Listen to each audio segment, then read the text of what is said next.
just about any experience one has can also occur in the context of a seizure, whether that's an hallucination, feeling in your abdomen, but there can also be sexual feelings that can be part of a seizure, paranoia, depending on where in the brain the seizure is occurring, if one is having focal seizures. So getting the history of what happens during the seizure itself is important. I'm Laura Marsh. I'm a psychiatrist, a geriatric psychiatrist and neuropsychiatrist from Houston, Texas, where I am the director of the mental health care program at the Michael E. DeBakey VA Medical Center, and I am a professor in the departments of psychiatry and neurology at Baylor College of Medicine. Welcome to the MDedge Psychcast. In episode 117, Dr. Laura Marsh discusses epilepsy. And stick around for part 1 of Dr. RK's series on HIPPA. And now, Dr. Laura Marsh.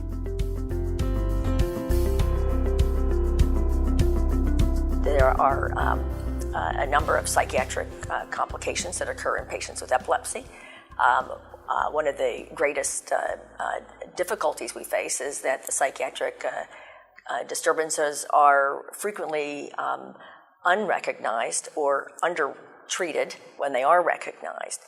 And as clinicians, it's important for us to be aware of the potential for psychiatric problems to occur in these in people who have epilepsy, and to have a format or an approach to evaluating the individual who has epilepsy, so that one may do a better job of then treating it. Because if you don't know what you're treating, it's hard to be successful with that treatment.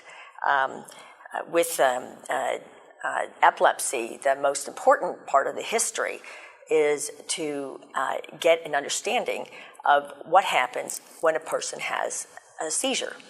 And there are many different types of seizures, but in general, every seizure or an ictal event will have a period before the seizure, what's often called the prodromal period. There's the ictus, which is the seizure itself. There's the postictal period after the seizure, and then there's the interictal period. And each of those time frames has psychiatric disturbances that can occur. Obviously, if something occurs that is ictal, the important point of treatment will involve improving seizure control. Interictally, it may be related to other issues. So in the prodromal period, which can last minutes to days, a person may explain feeling different or funny. There can be mood changes, irritability, and so forth. They're fairly common. And when the seizure itself actually occurs, the person can describe feeling that the air is cleared from that prodromal feeling. Obviously, the treatment in that situation would involve reducing the frequency of the seizures, so there isn't this prodromal experience. The ictal event is fascinating because obviously just about any experience one has can also occur in the context of a seizure, whether that's an hallucination, feeling in your abdomen. One might feel numbness or tingling in a particular body part. But there can also be sexual feelings that can be part of a seizure, paranoia, just about any, depending on where in the brain the seizure is occurring, if one is having focal seizures. And so, again, getting the history of what happens during the seizure itself is important. Seizures themselves usually last, up to about 90 seconds max, very brief. After the seizure, there could be a postictal phase that has psychiatric complications that might involve manic phenomena or depressive phenomena or anxiety. Anxiety can also be a frequent part of a seizure. And then there's the interictal phase, where there can be depression being the most common problem, anxiety, the psychosis, and other times there are problems with aggression or intellectual difficulties, attentional problems, etc. And so the combination of those could also lead to a person having more than one psychiatric problem. Sometimes the medications that one takes for management of the epilepsy are also contributing to psychiatric complications, depression, anxiety, confusion. And so recognizing those and keeping those in one's differential diagnosis are very important. Ultimately, when one looks at the psychiatric disturbances during an interictal psychiatric condition, the treatments are typically related to what you would use for an individual who doesn't have epilepsy. We treat depression with antidepressants, but also psychological therapies, psychotherapy, learning skills, such as what one might have during cognitive behavioral therapy, having emotional supports, social support system, always very important, being educated about your condition, both your epilepsy and the psychiatric conditions, and then adjusting medications, looking at the epilepsy medications, seeing how they might interact with any medications you might be taking for psychiatric condition. Sometimes the epilepsy medications interact with the psychiatric medications, and sometimes you get a twofer. Like with lamotrigine, you might be able to manage the epilepsy better, but you also might be able to help stabilize the mood.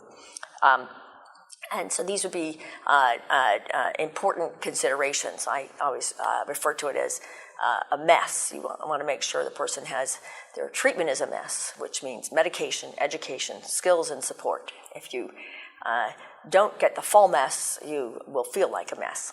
The other part is that you want to be working in collaboration with your colleagues, whether that's a neurologist, primary care.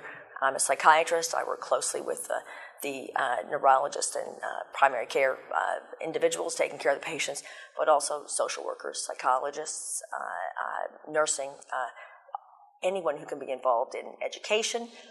We also work closely with local regional support groups for epilepsy patients, and they can be extraordinarily helpful for helping that individual live a productive and meaningful life with their condition.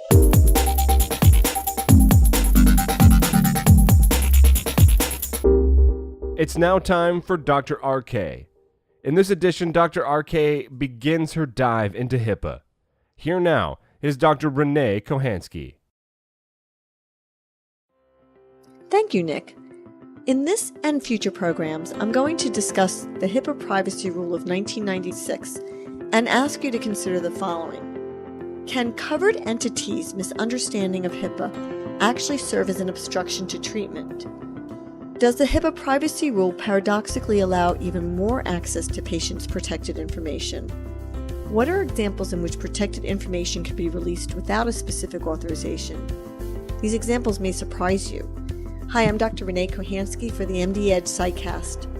Medicine has a long-standing history of not disclosing doctor-patient information to outsiders.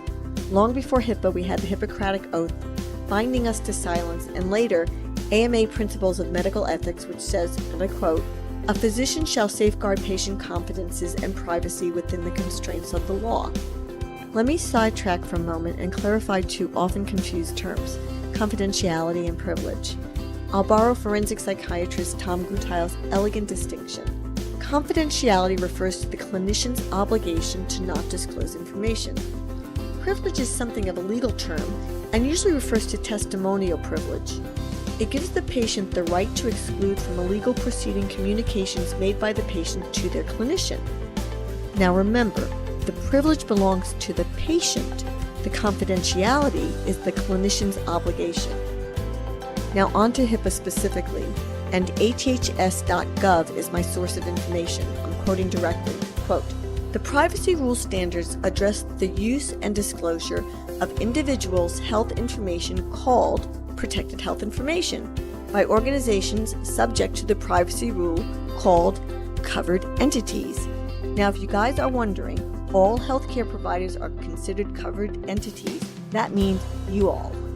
The HIPAA privacy rule generally prohibits a covered entity from using protected health information unless authorized by patients, except where the prohibition would result in unnecessary interference with access to health care or with certain others, and listen to this, important public benefits or national priorities. Sounds benign, is it? In the very next sentence, it says, quote, To avoid interfering with an individual's access to quality health care or the efficient payment for such health care, the privacy rule permits a covered entity to use and disclose protected information with certain limits and protections for treatment, payment, and health care operations activities. That is to say, the privacy rule permits covered entities, i.e. us, to disclose protected information without individual authorization.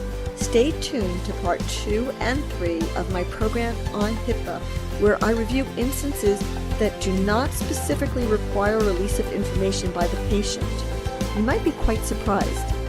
I'm Dr. Renee Kohanski for the MDedge Psychcast. You've been listening to the MDedge Psychcast. The Psychcast comes out every Wednesday. We thank you for joining us this week and hope you'll join us again next week. For Dr. Marsh and Dr. Kohanski, I'm Nick Andrews, and this is the Psychcast from MDedge.